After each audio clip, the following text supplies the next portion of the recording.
अपने राजनीतिक स्वार्थ के लिए इन्होंने देश को बांटा, हिंदू समाज को बांटा, जाति के नाम पर, संप्रदाय के नाम पर, क्षेत्र के नाम पर, भाषा के नाम पर। कांग्रेस के अंदर लगता है अंग्रेजों का डीएनए आ गया है। जो बांटो और फूट डालो, राज करो की नीति पर चल रही थी, वही कार्य कांग्रेस कर रही है। और इसलिए बहनों और भाइयों, मैंने कहा था, मैं इसीलिए कहता हूं, हम बटे थे। अयोध्या में राम मंदिर का अपमान झेलना पड़ा था। 500 वर्षों तक अयोध्या में हम लोग रामलला के लिए तरस रहे थे। बटे थे काशी में, काशी विश्वनाथ मंदिर में, काशी विश्वनाथ मंदिर का अपमान झेलना पड़ा था। बटे थे मथुरा में, श्री कृष्ण जन्मभूमि का अपमान झेलना पड़ा था। बटे थे तो यहां पर मैं देखता हूं छत्रपति शिवाजी महाराज के द्वारा स्थापित हुए तमाम गढ़ और किले, जो इस क्षेत्र के वैभव को, यहां के गौरव को बढ़ाने के प्रतीक हैं, उन सब पर अतिक्रमण होता है। हम बटे थे तो बप्पा रावल की गणपति की शोभा यात्रा पर पथराव होता है, रामनवमी की शोभा यात्रा पे पथराव होता है। और इसलिए अब बंटना नहीं है। बटे थे तो कटे थे, एक रहेंगे तो सेफ रहेंगे। इस भाव के साथ अब हमें इस चुनावी समर में पूरे देश को एकजुट करने के लिए फिर से कार्य करना है। ये नया भारत है, अपने नागरिकों को बांटता नहीं है, सबका साथ और सबके विकास के नाम पर पूरे देश को जोड़ने का काम करता है। ये नया भारत है, योजनाओं का लाभ सबको देंगे, सुरक्षा सबको देंगे, लेकिन तुष्टीकरण किसी का नहीं करेंगे। इस भाव के साथ कार्य करता है और उसी भाव के साथ आज आपको जोड़ने के लिए मैं आपके पास आया हूं कि मोदी जी के नेतृत्व में देश की सीमाएं सुरक्षित, कश्मीर में आतंकवाद की प्रतीक धारा 370 हमेशा के लिए समाप्त हो गई, पूरी तरह समाप्त हो गई।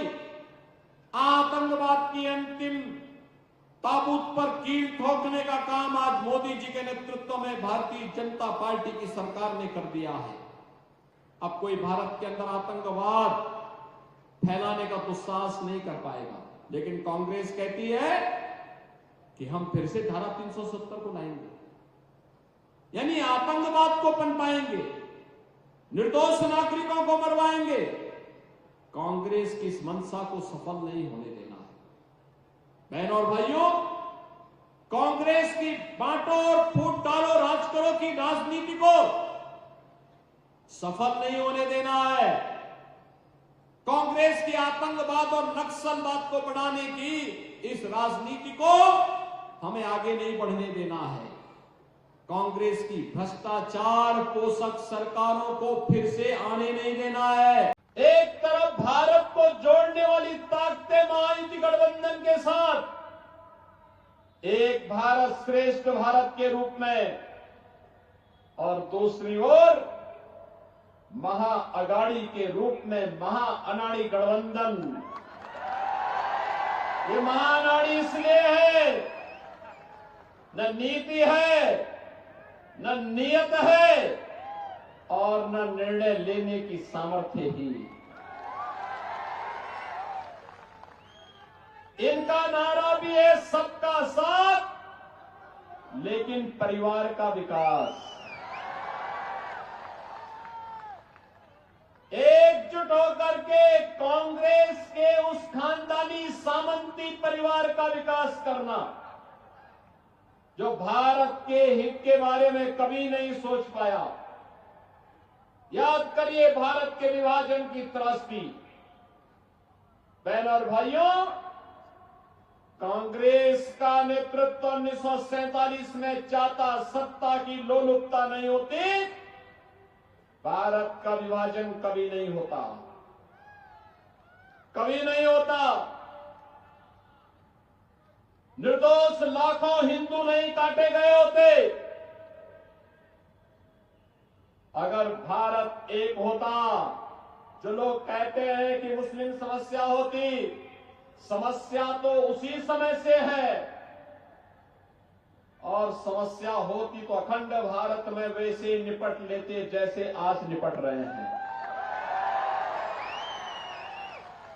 लेकिन बहनों और भाइयों, सत्ता लोलुपता थी और तुष्टीकरण की हदों को पार करते देश के हितों को तिलांजलि देने की मंशा के साथ कांग्रेस के नेतृत्व ने देश का विभाजन करवाया था। आजादी के बाद जाति, क्षेत्र, भाषा के आधार पर इस देश को बांटने का काम कांग्रेस करती रही। गणपति बप्पा की शोभा यात्रा पर कोई पथराव करे, ये बर्दाश्त नहीं हो सकता है, ये स्वीकार्य नहीं हो सकता है। और इसलिए पथराव होता है क्योंकि हम बटे हैं। रामनवमी की शोभा यात्रा पर इसलिए पथराव होता है क्योंकि हम बटे हैं। याद रखना, जो ये प्रहार सनातन पर हो रहा है, ये प्रहार भारत पर प्रहार है, क्योंकि भारत ही भारत की आधार का प्रतीक है सनातन, और सनातन पर प्रहार महाविनाश को आमंत्रित करता है। और आपको मैं यही आमंत्रित करने के लिए आया हूं, यही कहने के लिए आया हूं कि बटे थे तो कटे थे, अब बटेंगे नहीं तो कटेंगे भी। एक रहेंगे, सेफ रहेंगे, एक रहेंगे तो सेफ रहेंगे। और इस भाव के साथ आज हमें कार्य करना है। प्रधानमंत्री मोदी जी के नेतृत्व में महाराष्ट्र के अंदर महायुति गठबंधन पूरे देश के अंदर एनडीए कार्य कर रहा है। उनके लिए एक भारत श्रेष्ठ भारत ही जीवन का एकमात्र ध्येय है। बिना भेदभाव के शासन की योजना हर गांव, हर गरीब, हर किसान, हर नौजवान, हर महिला को देने के लिए वह प्रतिबद्ध है। वह देश की सुरक्षा के लिए, देश की समृद्धि के लिए और शासन सत्ता उसके लिए सुशासन का एक मंत्र बनकर के आता है।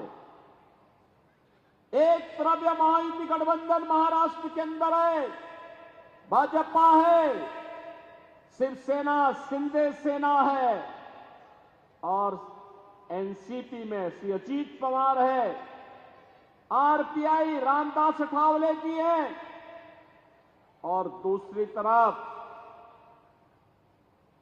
न नीति है, न नैतिक बल है, न निर्णय लेने की सामर्थ्य है।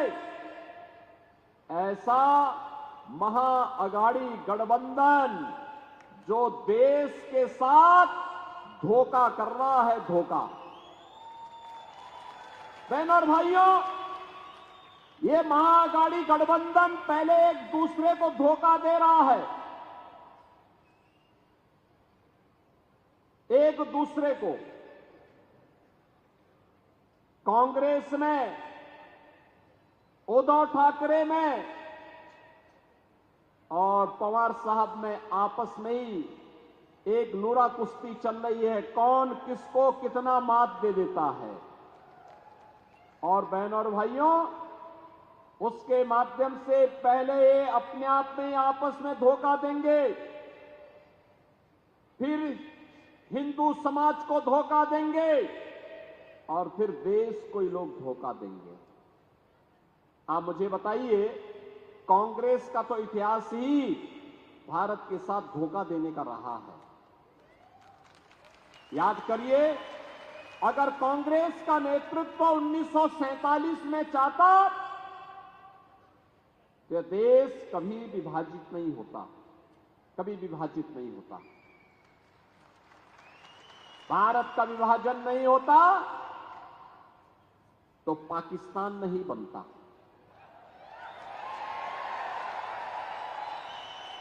पाकिस्तान नहीं बनता। जिनको यह भय था कि मुसलमान दंगे करेंगे, उनसे तो हम वैसे निपट लेते जैसे आज निपटते हैं। लेकिन कांग्रेस की बुजदिली थी, उनकी कायरता थी, सत्ता लोलुपता थी।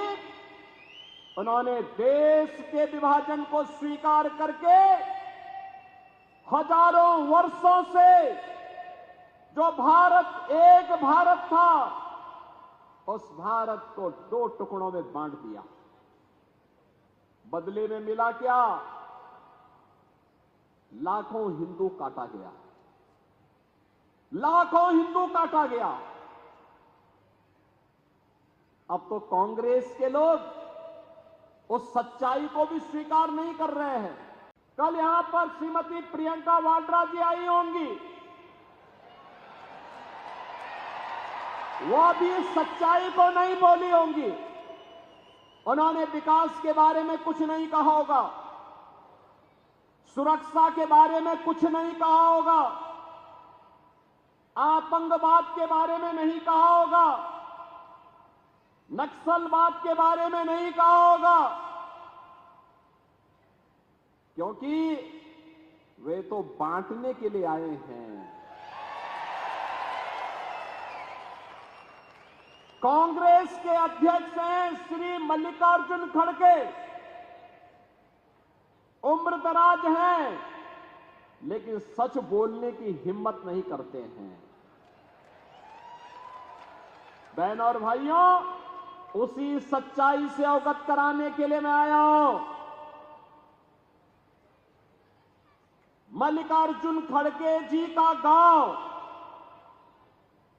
आज के कर्नाटक के बीदर जनपद में बारावती गांव है, और बारावती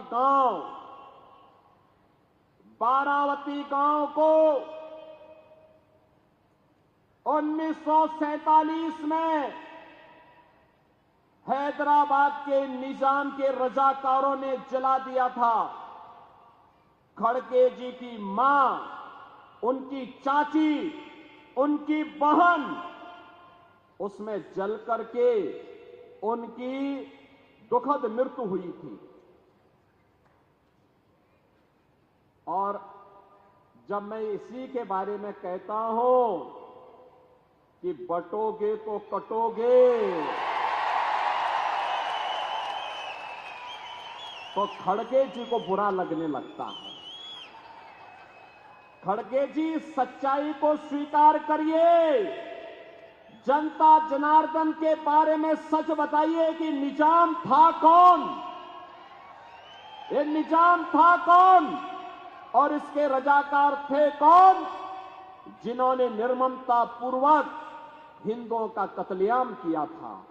क्यों नहीं आप उस सच्चाई को जनता के सामने रखते हैं? कांग्रेस के नेतृत्व के भय से, अरे आप तो स्वयं ही राष्ट्रीय अध्यक्ष हैं कांग्रेस के, आपको सच्चाई बोलनी चाहिए कि नहीं, निजाम के रजाकारों ने, निजाम का रजाकार कोई और नहीं था, ये निजाम के रजाकार वही कट्टरपंथी मुस्लिम हैं जो आज भी जगह जगह, कहीं गणपति महोत्सव पर, कहीं रामनवमी की शोभा यात्रा पर और कहीं पर हमारी आस्था और सम्मान के प्रतीक विशालगढ़ जैसे किलों पर कब्जा करके भारत को अपमानित करने का कार्य कर रहे हैं। और इसीलिए मैं आपसे कहने के लिए आया हूं कि बहनों और भाइयों, ये कांग्रेस के अंदर अंग्रेजों का ही जीन्स आया है और इसीलिए कह रहे हैं, बांटने की राजनीति कर रहे हैं। ये महाअघाड़ी गठबंधन बांटने की राजनीति कर रहा है। ये जाति के नाम पे बांटेगा, क्षेत्र के नाम पे बांटेगा, भाषा के नाम पे बांटेगा, आपस में लड़ाएगा, जाति जाति को लड़ाएगा और फिर आपस में लड़ करके और फिर उन्हीं रजाकारों को, जो कभी निजाम के रजाकार के रूप में सनातन के खिलाफ लड़े थे, उन्हीं रजाकारों के माध्यम से फिर से भारत की एकता और अखंडता को चुनौती देंगे। बहनों और भाइयों, हम बटे थे तो हमें अपमान झेलना पड़ा था, देश का दुर्भाग्यपूर्ण विभाजन हुआ था।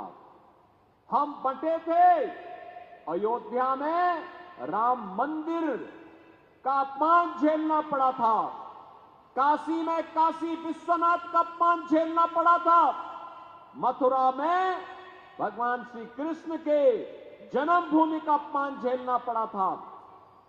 और जब डबल इंजन की सरकार एक साथ काम करनी प्रारंभ की तो 500 वर्षों की समस्या का समाधान अयोध्या में हुआ है।